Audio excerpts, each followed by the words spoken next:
সবাইকে নমস্কার অন্ত কিচেনে। আজ আমি আপনাদের সঙ্গে শেয়ার করব একদম ঘরোয়া পদ্ধতিতে দই কাতলা। তো চলুন পুরো ভিডিওটা দেখে নিন।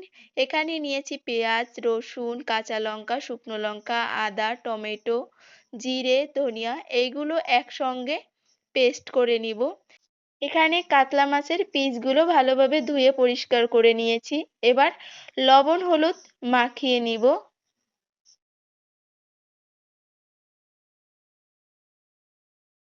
কড়াইতে দিয়ে দিলাম সরিষার তেল,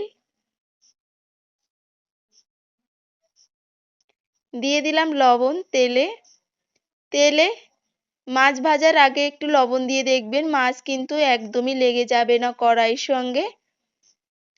তো তেল গরম হয়ে গিয়েছে, এবার এক এক করে মাছগুলো তেলের উপর ছেড়ে দিব।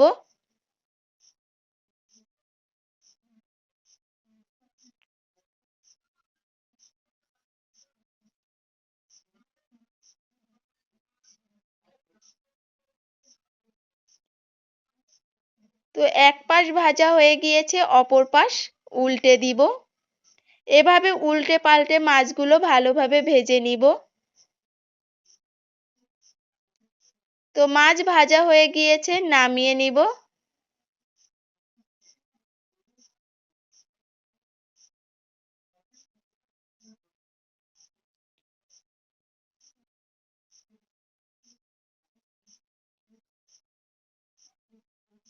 এই তেলেই দিয়ে দেব একটা শুকনো লঙ্কা।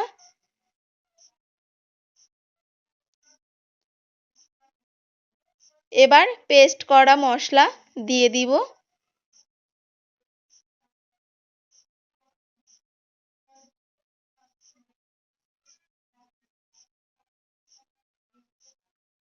তো মশলা ভালোভাবে নেড়ে চেড়ে নিব।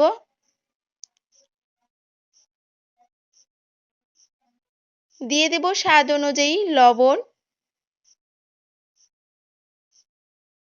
পরিমাণ মতো হলুদ গুঁড়ো। এবার মশলা ভালোভাবে কষিয়ে নিব।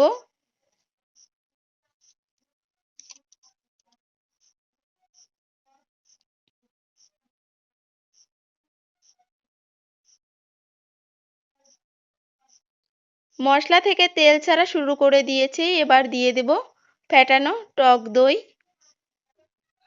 টক দই দিয়ে এবার মশলা আরও 2 মিনিট ভালোভাবে কষিয়ে নিব।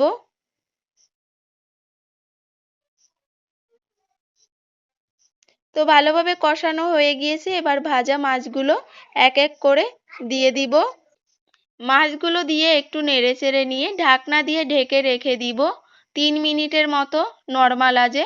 তো 3 মিনিট পর ঢাকনা উঠিয়ে নিলাম। এবার ভালোভাবে একটু নেড়েচেড়ে দিব মাছগুলো।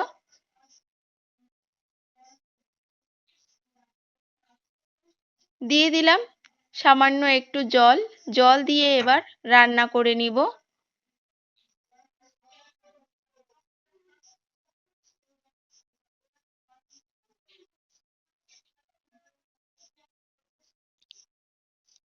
দই কাতলা বানানো কিন্তু খুবই সহজ। আর এভাবে যদি আপনারা দই কাতলা বাড়িতে বানিয়ে খান, খেতে কিন্তু দারুণ লাগে।